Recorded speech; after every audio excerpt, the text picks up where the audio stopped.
Hello BookTube, and welcome to another weekly reading vlog. So still working on the same books I've been working on for the past several weekly reading vlogs. Let's start with Captain America. So I guess I should be embarrassed that I've let a comic book go on for so many weeks, although if you're familiar with this channel, you'll know it's not the first time that I've taken my sweet time with a comic book. And, you know, again, to be fair to myself, these old Marvel ones are pretty wordy. There's a story which is spread across 3 issues here of Captain America fighting the Sleepers, which are these Nazi doomsday machines which had been sleeping and are now awakened. So at first there was just one of them. Then there were 2, and that they've joined up together. And Captain America doesn't know how to stop them. And I'm now into the 3rd issue, in which there are 2 sleepers, and they're about to be joined by a 3rd. It's all right. It's fun, kind of cheesy comic book story. Yeah. Moving on to books for professional development, How to Teach Listening. I read this week from pages 56 to 86. So I read the chapter. Yeah, there was some stuff in here. I finished the chapter on listening sources, which was of limited interest to me because I've got a preset curriculum. So I'm looking for better ways to exploit the audio tracks that I already have in my school. But then we went into the pre-listening skills and activities. And this one was this one was interesting. It's all stuff that I've covered before, like, you know, on my CELTA, for example. But rereading it, I do have to admit, I gotten out of the habit of doing a lot of this stuff. So it was a reminder of a lot of the good practice that I should be doing. That being said, I mean, this is true throughout the whole book. Some of the ideas in here are good, and some of the ideas are terrible. Like he talks about a pre-listening activity with a poster display. Or like a walk around the room poster display, and I'm like, well, yeah, if you want the pre-listening stage to take 20 minutes, then fine, but you don't want the pre-listening stage to take 20 minutes. And then right at the end, he says, and things not to do during the pre-listening stage. Don't let the listening stage drag on. Make it short and fast-paced. So, yeah, some of his ideas really don't fit his own criteria there. But actually, there was what I thought was a really good insight here. It says, don't do a listening before the listening. Launching into a teacher monologue introducing the subject is the same as asking the students to do 2 listenings. Yeah, that's true, and I think I've been guilty of that mistake in the past, where I make my pre-listening activity just another listening. So, yeah, that was good advice. And then we go into well-listening skills and activities. And there's a lot of interesting activities in here. Again, it's the same thing where I'm like, oh, that's a bad idea. That's never going to work. That's never going to work. And, oh, yeah, I think I might try that one. So you know, you have to sort them out. One thing I'm hoping to try tomorrow, actually, is this bingo activity for the vocabulary in the listening, where they fill out the vocabulary from the listening on a bingo grid and then tick it off as they hear it. Actually, I think I'm going to give that a try tomorrow. Some of the other activities in here would work better if I had more motivated students. I guess that's not the fault of the book. So, yeah, some good ideas in here, some not so good ideas. But, you know, with a book like this, if you get a few good ideas out of it, then you've got your money's worth. The linguistic wars. So I finished up the chapter on generative semantics, the collapse. And I was almost done with this when I did my weekly reading vlog last week. So it's a lot of the same things I said last week were true in this account. I guess the thing that he emphasizes at the end of it, well, there's in the last few pages of the chapter, there's a couple things. One is that he says that it was how much Chomsky dictated the program. So the fact that Chomsky wasn't interested in generative semantics and moved on to other things was largely what caused the program to collapse. I mean, it was all the other stuff he mentioned in the chapter, which I talked about last week. But it was just also that Chomsky was the center of gravity in the linguistics world, and Chomsky wasn't overly interested in it. And then we get to linguistics, 20th century linguistics at closing time. Now, this is a chapter I'm going to be really interested to read because this is a chapter that was not in the first edition. So I've already read the first edition, but reading the second edition, this looks like it could be some new information. And then, the other chapters after that are presumably going to be mostly new information. So should be some interesting stuff coming up here. I forgot to mention this right at the beginning of this video, but for all of these books I'm reading this week, really, I regret that I'm not making better progress than I am. I don't have the time, and I think, unfortunately, for a variety of reasons, I've split myself over too many books. I mean, it would be good if I was just reading one of these books, given what my limited time is. But I don't want to stop now, because if I stop reading any of them, then I'm probably never going to pick them up again. All right. Anyways, moving on. Journey to the West.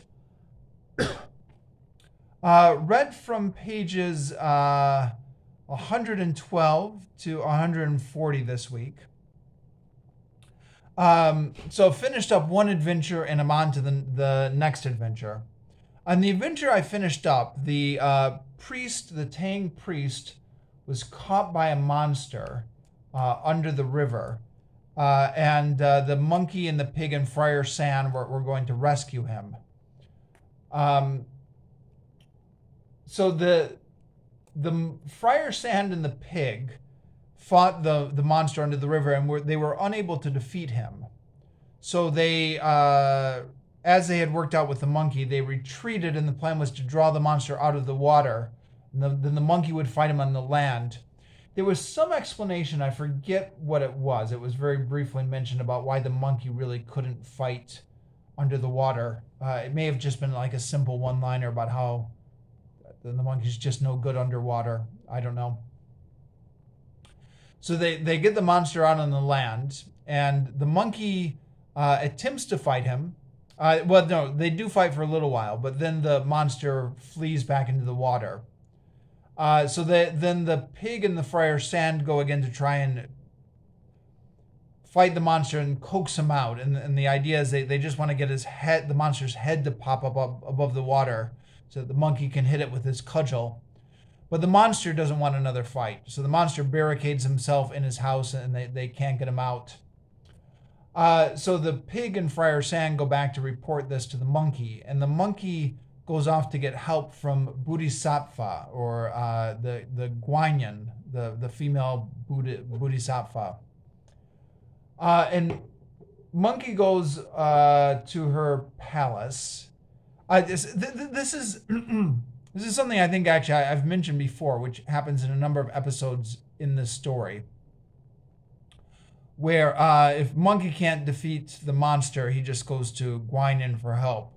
And it's kind of like a Deus ex machina way of resolving these conflicts, but you just kind of roll with that with this book. And the book is on the whole so imaginative that you just kind of forgive the plot contrivances just for the pleasure of the imagination.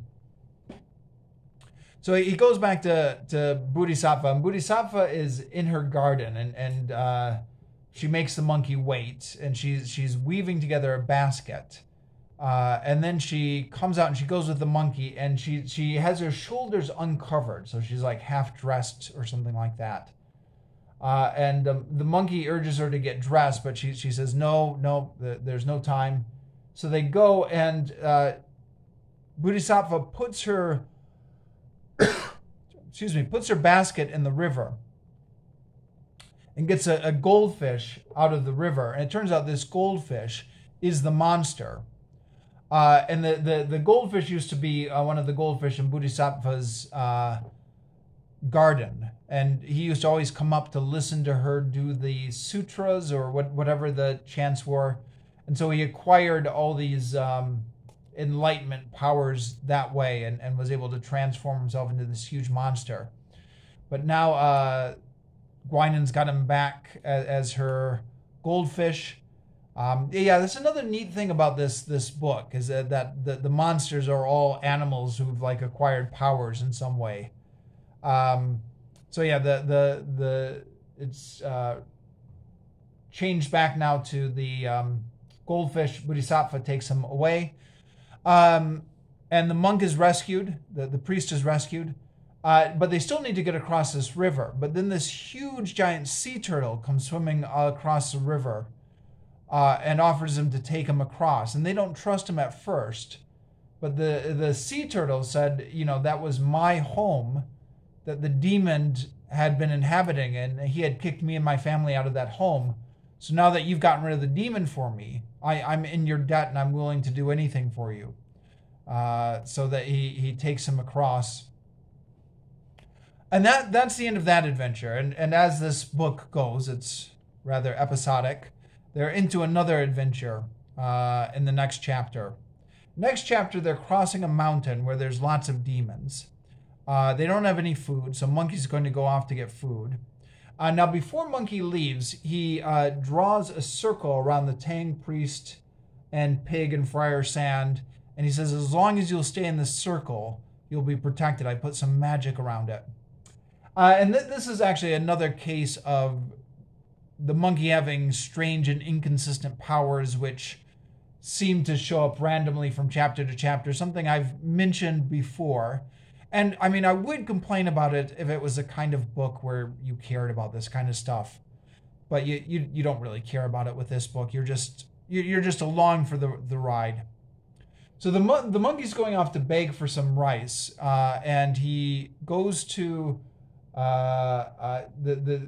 he's able to fly around in his cloud, and he goes to a house which is like 200 miles away, and they won't give him any rice. And while the monkey is arguing about that, back in the mountain, the pig is getting impatient. So the pig convinces everyone to leave the protected circle and continue on the journey. And they come across a building. Now, there's all sorts of buildings on this mountain, and the monkey has warned that most of them are evil spirits. But the building looks okay, so the pig goes in, calls to see if there's anybody there, walks around and finds a skeleton on the bed. So the pig said, okay, this must have been a great lord who's died, and now here's his skeleton. And then the pig finds some really nice... what is it? Tunics or brocades? Some sort of clothing. A brocade is how they call it. And he brings them out, and there are three of them. So he shows them to the priest, and the priest says, no, we can't take this. It's stealing. And the pig said, well, nobody will ever know. And the priest says, well, it's stealing nonetheless, even if nobody knows. And the pig says, well, let me just try it on for a bit. I've never had a brocade as fine as this one.